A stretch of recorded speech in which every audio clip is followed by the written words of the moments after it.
حضرت ابن عباس فرماتے ہیں رضی اللہ تعالی عنہ، کنت خلف النبی یوما صلی اللہ علیہ وسلم، ایک دن میں حضور کے پیچھے تھا۔ اب پیچھے ہونے سے کیا مراد ہے؟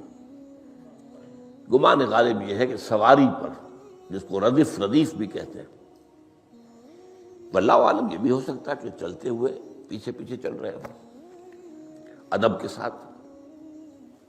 چچا زاد بھائی ہیں لیکن عمر میں تو بہت چھوٹے ہیں، نوجوان ہیں۔ اس کیفیت میں حضور نے اب ان سے خطاب کیا، یا غلام، اے نوجوان، اے لڑکے کہا، اے لڑکے، اعلمک کلمات، میں تمہیں تلقین کرتا ہوں چند کلمات۔ اب یہ ہے حضور کا طریقہ تربیت و تعلیم و تزکیہ۔ وہاں کوئی مدرسے نہیں تھے، وہاں کوئی درس کی محفلیں تو نہیں ہوتی تھی، محفل تو ایک ہی ہوتی تھی ہفتے میں، اور وہ جمعے کا اجتماع ہے۔ باقی حضور کی صحبت ہے، فجر کی نماز کے بعد بھی آپ بیٹھے ہیں، صحابہ بھی بیٹھ گئے، کچھ گفتگو ہو رہی ہے، اسی میں تربیت، اسی میں تعلیم، اسی میں تزکیہ۔ وہ علیحدہ ذکر کے حلقے جو ہے وہ ضربے مارنے کے لیے یہ تو نہیں تھے، یہ تو بات کی ایجاد ہے، ان میں تو سب مانتے ہیں کہ یہ بات کی ایجاد ہے، یہ مصنون چیزیں نہیں۔ بہرحال حضور نے اے لڑکے یا اے بیٹے، جو بھی آپ اس کا ترجمہ کریں، میں تمہیں چند باتیں سکھاتا ہوں۔ مطلب کیا ہے؟ وَعَلِّمُكَ كَلِمَاتٍ، توجہ سے سنو، غور سے سنو، حفظ جان بنا لو۔ احفظ اللہ یحفظک، پہلا کلمہ، اللہ کی حفاظت کرو وہ تمہاری حفاظت کرے گا۔ اب اس سے مراد کیا ہے؟ عام طور پر سمجھا گیا ہے کہ اللہ کے احکام کی حفاظت کرو، کوئی حکم ٹوٹنے نہ پائے، وہ تمہاری حفاظت کرے گا۔ اور ایک مفہوم یہ بھی ہو سکتا ہے، اللہ کو اپنے دل میں محفوظ رکھو، اس کی یاد سے اس دل کو، اس خانہ قلب کو خالی نہ ہونے دو، مستحضر رکھو اللہ کو اپنے دل میں، تو اللہ تمہاری حفاظت کرے گا، اللہ تمہیں یاد رکھے گا۔ اور حدیث قدسی میں یہ الفاظ آئے، میرا بندہ جب مجھے اپنے دل میں یاد کرتا ہے، میں بھی اسے اپنے دل میں یاد کرتا ہوں۔ جب میرا بندہ کسی محفل میں میرا ذکر کرتا ہے، میں اس سے کہیں بہتر محفل میں اس کا ذکر کرتا ہوں۔ اللہ کی محفل تو ملائے اعلیٰ کی ہے، ملائکہ مقربین کی ہے۔ وہ جو امیر خسرو کا شعر ہے، وہ پتہ نہیں کس کیفیت میں انہوں نے کہا ہے، خدا خود میر محفل بود اندر لامکاں خسرو، محمد شمع محفل بود شب جائے کہ من بودم۔ اے خسرو، رات میں جہاں تھا، وہ رات کوئی کیفیت تھی جو گزری ہے، وہ ایک لامکان کی محفل تھی۔ اب مکان نہیں ہے، لامکان ہے، مادی نہیں ہے وہ۔ اس کی محفل میں میر محفل اللہ تھا اور شمع محفل محمد تھے صلی اللہ علیہ وسلم۔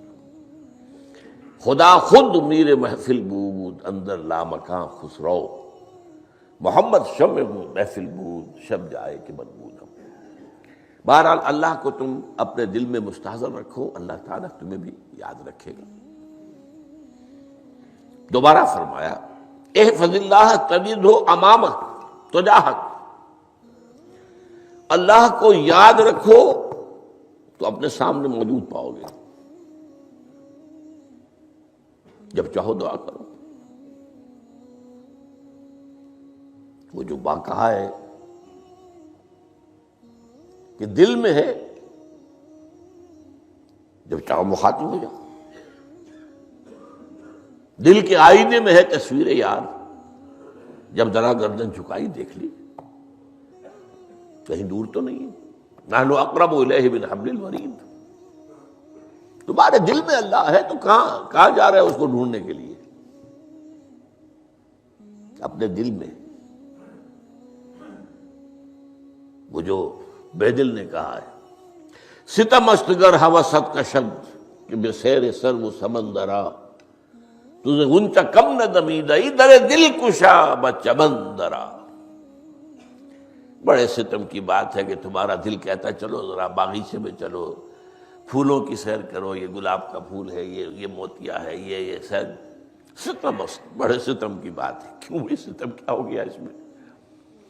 ستم است گر ہوست کشد، تمہاری خواہش تمہیں کھینچتی ہے کہ بے سیر سر و سمندرا، سر و سمن ذرا ان کی سیر کرنے کے لیے آؤ، تجھے غنچہ کم نظر، تو خود ایک غنچہ ہے، تو خود ایک پھول ہے، اللہ کا بنایا ہوا اشرف المخلوقات، وہ اشرف المخلوقات سے بڑا کوئی پھول ہو سکتا ہے؟ تجھے غنچہ کم نہ دمیدئی، در دل کشا، اپنے دل کا دروازہ کھولو، بچمن درا، اس کے اندر جو چمن آباد ہے وہ کیا ہے؟ روح ہے، دل مسکن ہے قلب، قلب مسکن ہے روح کا۔ تو احفظ اللہ تجد ہو امامک، یا تجاہک، اپنے سامنے موجود پاؤ گے۔ اذا سالتا فاسأل اللہ، اب آ گیا وہ مرکزی مضمون۔ دیکھو جب مانگو اللہ سے مانگو، غیر اللہ کے سامنے ہاتھ دراز کرو ہی مت۔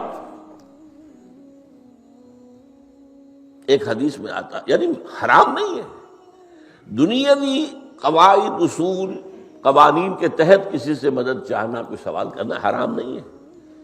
وہ تو میں نے کہا کہ اس پر اصرار آپ کریں گے تو اس میں بو پیدا ہو جائے گی، بدبو پیدا ہو جائے گی شرک کی، لیکن آپ سوال کریں، مدد لیں، اسی پر دنیا قائم ہے، ایک دوسرے کے ساتھ تعاون کے ساتھ۔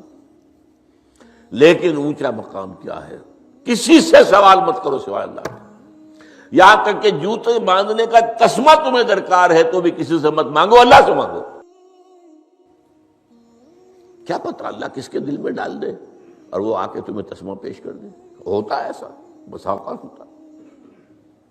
جو اللہ کے ساتھ لو لگا کر رکھنے والے ہیں ان کے تو ایسے واقعات ہوتے ہیں کہ دل میں ایک بات آئی اور اس کے بعد وہی بات جو ہے وہ کوئی شخص آ گیا اور اس نے وہ بات پوری کر دی، کیونکہ لوگوں کے دل جو ہے وہ تو اللہ کی دو انگلیوں کے مابین جسے چاہتا پھیر دیتا ہے۔